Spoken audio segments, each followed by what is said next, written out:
Schedule caste के सब plan से बच्चों को ड्रेस दिया गया। तो हमारा कहना सब प्लान के पैसे से ही गांधी जी की स्टैचू जो गांधी मैदान में बनी है वो गांधी मैदान में बनी है। तो हमारा कहना है कि उसके लिए आप अलग से प्रावधान कीजिए। ये शेड्यूल कास्ट के पैसे जो वाकई में इस जातिवादी इस मनुवादी व्यवस्था में जो सबसे नीचे हैं, आज भी उनको मूछ रखने का अधिकार नहीं है, आज भी उनको मंदिर जाने का अधिकार नहीं है, आज भी उनको घोड़ा पे चढ़ने का अधिकार नहीं है, आज भी अच्छे कपड़े पहनने का अधिकार नहीं है। ऐसे समय में नीतीश कुमार जी को चाहिए कि इनको और एक्स्ट्रा पैसा दे करके इनके विकास को और गति दिया जा सके। कि उन्होंने कहा कि किसी भी दलित पिछड़ों की समस्या पे खुल करके बोलो, बहस करो, डिबेट करो, और जहां भी हकमारी हो रहा है हमारे विधायक वहां पर खड़ा हो। एक विधायक क्या कर सकता है इसका अंदाज़ा आपको लग जाएगा जब इस पूरी वीडियो को आप देखेंगे। इस देश में बाबा साहब ने आपको आरक्षण के तहत अधिकार दिलाया, और पार्टी कोई भी हो, सरकार कोई भी हो, SC ST के लोग सीमित संख्या में चुन के आते हैं जो रिजर्व सीट हैं। अगर 131 के करीब मेंबर ऑफ पार्लियामेंट हैं लोकसभा में, अगर वो चाह लें तो संविधान सुरक्षित रह सकता है, उसके बगैर कोई सरकार नहीं चल सकती है। मेरे सामने एक नज़ीर है, उदाहरण है सतीश कुमार, जो रिजर्व सीट से चुनाव जीत के आते हैं, और बिहार विधानसभा में इनके एक सवाल ने बिहार को एक बड़ी सौगात दी है, खासकर बहुजन समाज को। और मुख्यमंत्री को घोषणा करनी पड़ी कि हर प्रखंड में एक आवासीय शेड्यूल कास्ट के लिए स्कूल बनाएंगे। आपको भरोसा नहीं हो रहा होगा, लेकिन ये सच है। आइए जानते, सरकार इसका क्रेडिट भी ले रही है, लेकिन वो पहला सवाल सतीश जी ने उठाया था, जो RJD के विधायक हैं मखदूमपुर से, रिजर्व सीट से। लेकिन खबर ये है कि बिहार के हर प्रखंड में एक आवासीय स्कूल बनाने का ऐलान किया है सरकार ने। क्या है पूरा मामला, समझते हैं। ये क्या था पूरा मामला? सरकार कह रही कि हम बनाने जा रहे हैं शेड्यूल कास्ट के लिए स्कूल।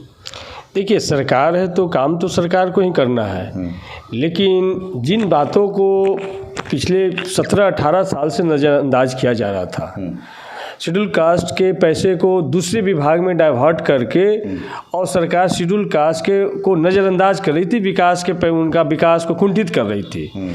तो उन सवालों को जब एक संगठित तरीके से, एक धारदार तरीके से जब शेड्यूल कास्ट के बहस पे हम लोगों ने जब 17 तारीख को, इसी 17 मार्च को जब हम लोग विधानसभा में मेरे द्वारा उठाया गया, तो सरकार को मजबूर होकर के ये फैसला लेना पड़ा कि जहाँ भी शेड्यूल कास्ट की आबादी 30,000 से ज़्यादा है, वहाँ 100 बेड के उस प्रखंड में हम हॉस्टल बनाएंगे।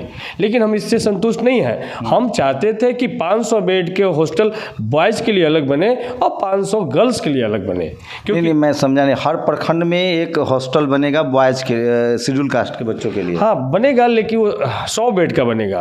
उसमें उन्होंने एक शर्त लगाया जहां की आबादी 30,000 से ज़्यादा है। तो कोई ऐसा ब्लॉक नहीं होगा जहां शेड्यूल कास्ट 30,000 से कम हो? तो अभी तक 136 ब्लॉक में बनाने की घोषणा उन्होंने उसके अनुसार से किया है। लेकिन हम चाहते हैं कि हर एक प्रखंड में शेड्यूल कास्ट की आबादी है, और अगर उनकी सही गणना की जाए तो बिहार पॉपुलेशन का 20% से ज़्यादा आबादी शेड्यूल कास्ट, शेड्यूल ट्राइब की है। तो उनके लिए आबादी के अनुरूप बजट में प्रावधान होना चाहिए। उनके लिए आबादी के अनुरूप छात्रावास और एक नवोदय नेतरहाट सैनिक स्कूल के तर्ज पे स्कूल का विकास होना चाहिए, रेसिडेंशियल स्कूल का।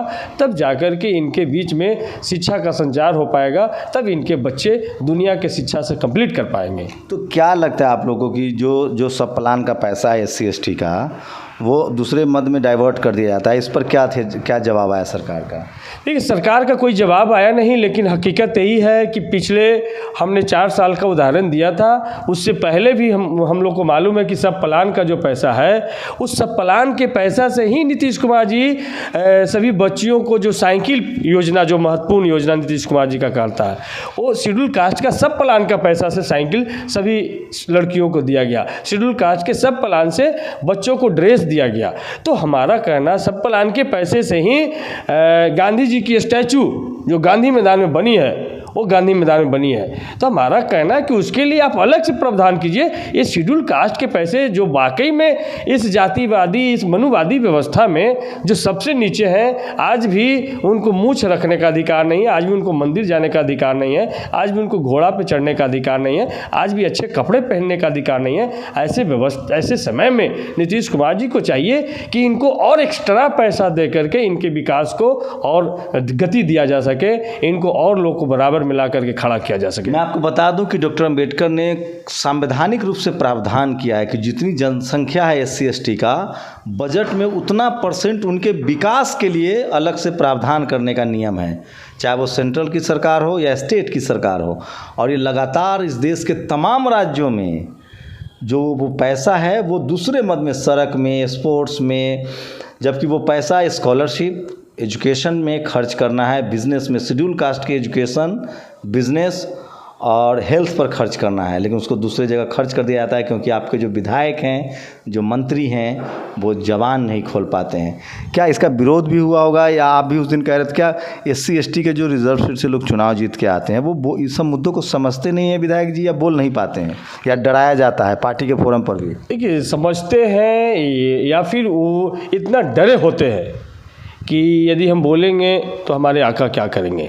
लेकिन हम इसके लिए लालू प्रसाद यादव जी को, तेजस्वी यादव जी को धन्यवाद देते हैं कि उन्होंने कहा कि किसी भी दलित पिछड़ों की समस्या पे खुल करके बोलो, बहस करो, डिबेट करो, और जहाँ भी हकमारी हो रहा है हमारे विधायक वहाँ पर खड़ा हो। तो ये पैसा तो सोशल जस्टिस मंत्रालय के मंत्री के सैंक्शन, कोई शेड्यूल कास्ट मंत्री ही सैंक्शन करता होगा, दूसरे सब प्लान। तो यहाँ के मंत्री जो भी मंत्री बनाए जाते हैं, सरकार जो कहती है बस साइन करने का, डायलॉग नहीं करती है, डिबेट नहीं करती, उसका विरोध नहीं करती है। और यही वजह है कि शेड्यूल कास्ट मंत्री रहने के बावजूद शेड्यूल कास्ट का सब प्लान का पैसा सड़क में, बिजली में, अस्पताल बनाने में, कृषि का भवन बनाने में, इन तमाम पशुओं को इलाज पे खर्चा होता है, लेकिन शेड्यूल कास्ट के इलाज पे इस पैसे को नहीं खर्च किया जाता है। ये स्थिति है। तो ये जो क्या कहेंगे आप, ये तो आप लोग शेड्यूल कास्ट, शेड्यूल ट्राइब के लिए तो सीटें भी रिजर्व है विधानसभा में, लोकसभा में। जनरल सीट पर तो अभी भी चुनाव लोग लड़ नहीं पा रहे हैं, जो रिजर्व सीट पर है वो भी नहीं बोल पा रहे हैं। तो रिजर्व सीट पे देखिए, हमारे यहाँ अभी जीतन राम मांझी जी यहाँ के पूर्व मुख्यमंत्री रहे, अभी सरकार में शामिल हैं, इस सदन के मेंबर भी हैं, और उन्हीं के पुत्र संतोष मांझी जी SC ST वेलफेयर का वो मंत्री भी हैं।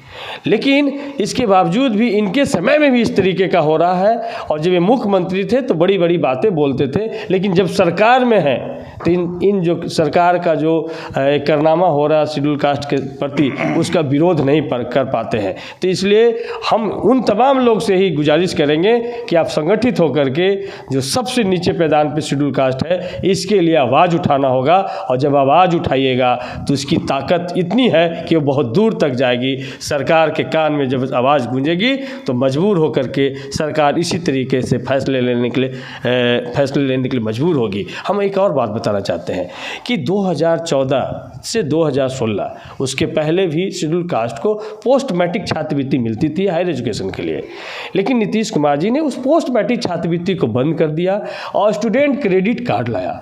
क्रेडिट कार्ड का मतलब वो लोन है, और शेड्यूल कास्ट के बच्चों को वो भी नहीं मिल पाता है, जिसकी वजह से लाखों के संख्या में जो इंजीनियरिंग कर रहे थे, MBA कर रहे थे, होटल मैनेजमेंट कर रहे थे, BCA कर रहे थे, उस बीच में पढ़ाई छोड़ करके उनको वापस लौटने में मजबूर हुआ। इन बातों को भी जब हम सरकार के सामने में उठाया तो सरकार ने फैसला लिया है कि हम पोस्ट मैट्रिक छात्रवृत्ति को शुरू करेंगे। 3 साल का आंकड़ा हमने दिया था कि पिछले 3 साल में यूपी को लगभग 3000 करोड़ मिला, तमिलनाडु को भी 3000 करोड़ मिला, 300 करोड़ के आसपास पश्चिम बंगाल को मिला, लेकिन बिहार को मात्र 47 करोड़ रुपया मिला। तो किस तरीके से शेड्यूल कास्ट का विकास हो पाएगा, उनके बच्चों के हायर एजुकेशन का व्यवस्था हो पाएगा। तो इसीलिए शेड्यूल कास्ट का जो सवाल है या पिछड़ों का सवाल है, पिछड़ों का जो सवाल है, इन तमाम लोगों को जब तक सरकार मदद नहीं करेगी तब तक ये पढ़ाई इतना महंगा कर दिया गया है कि वो हायर एजुकेशन में नहीं जा पाएंगे, वो MBA नहीं कर पाएंगे, PhD नहीं कर पाएंगे, वो सेंट्रल यूनिवर्सिटी तक नहीं पहुँच पाएंगे, कोई रिसर्च का कोर्स नहीं कर पाएंगे। और सरकार तो यही तो चाहती है कि ये दलित पिछड़ा अकलियत पढ़ेगा तो सवाल करेगा। इसी वजह से आप देख रहे होंगे JNU में लगभग 90% सीटों को कम कर दिया गया है। जहाँ पे 2000 के आसपास बच्चों का एडमिशन होता था, आज 200 से भी कम बच्चों का एडमिशन उन कोर्सेस में होगा। तो सरकार चाहती है कि गरीब गुरबे के बच्चे हायर एजुकेशन में, रिसर्च में, जहाँ पे बेहतर एजुकेशन मिलता है, जहाँ पे उनको तर्क करने की ताकत डेवलप की जाती है, उन संस्थानों में नहीं पहुँचाया जाए और इनको हिंदू बना करके इनके तमाम अधिकारों को छीन लिया जाए, इनके तमाम तरह के मानवीय अधिकारों को भी छीन लिया जाए। ये सरकार तुली हुई है। और अंततः ये सरकार का उद्देश्य ही है कि जो संविधान ने जो ताकत दिया है, जो बाबा साहब के संविधान की वजह से इन गरीब गुरबे दलित पिछड़ा कलियतों को जो ताकत मिला है, उस संविधान को हटा करके मनुस्मृति पर आधारित एक देश बनाना चाहते हैं। और हिंदू मुस्लिम कर करके सबसे ज़्यादा नुकसान हिंदुओं का होना है, ये हम तमाम लोगों को समझना होगा। तो मैं 2 बातें आपको अपनी तरफ से ऐड करता हूँ। बाबा साहब ने जो संविधान में प्रावधान किया है, अगर वो नहीं लागू हो पा रहा है तो कहीं ना कहीं SC ST और OBC के वो सांसद विधायक हैं जिनको आप संसद में भेजते हैं, या तो वो डरते हैं या अपने हितों को ऊपर रख के नहीं बोलते हैं। उसकी एक सबसे बड़ी वजह हो सकती है कि जो सवन लीडरशिप वाली पार्टियां हैं, चाहे वो ममता हो, चाहे वो नवीन पटनायक हो, चाहे BJP हो, कांग्रेस हो, वहाँ जो SC ST के लोग चुनाव जीत के जाते हैं, OBC के लोग, वो डरे सहमे रहते हैं। जो बहुजन लीडरशिप वाली पार्टियां हैं, चाहे वो RJD हो, चाहे सपा हो, बसपा हो, चाहे वो JDU हो, उसमें बोलने का आपको मौका मिलता है। लेकिन सबसे बड़ा सवाल है कि क्या आपके पास जो आपके लोग जो चुनाव जीत के जा रहे हैं रिजर्व सीट पर, वो क्या सतीश कुमार की तरह जानकारी रखते हैं, बात करते हैं? सतीश कुमार की एक और खासियत बता दूं, अभी बिहार विधानसभा में हर विधायक को संविधान दिया गया है। सेंट्रल लाइब्रेरी में इन्होंने सावित्रीबाई फुले की मूर्ति लगाने की भी मांग की है। तो मुझे लगता है कि बहुजन समाज को ऐसे नेताओं की ज़रूरत है जो उनके हक अधिकार के लिए संसद में लड़ाई लड़े, सड़कों पर लड़ाई लड़े। आपके लोग संविधान की ताकत से जो चुनाव जीत के जा रहे हैं, वो भी संविधान को ख़त्म होते देख रहे हैं और वो चुप्पी साधे हुए। आपको तय करना है कि आपके समाज के लिए कैसे नेताओं की ज़रूरत है। अपनी प्रतिक्रिया जरूर दीजिए। शुक्रिया हमसे बात की। बहुत बहुत धन्यवाद। शंभू कुमार सिंह, नेशनल दस्तक, पटना। नेशनल दस्तक की आपसे गुजारिश है कि अगर इसको बचाना चाहते हैं तो नेशनल दस्तक को सब्सक्राइब करने के लिए रेड कलर के सब्सक्राइब बटन को दबाएं, फिर बेल आइकन की घंटी दबाएं। नेशनल दस्तक को बचाने के लिए बहुत ज़रूरी है कि हर खबर को शेयर करें, लाइक करें, कमेंट जरूर करें।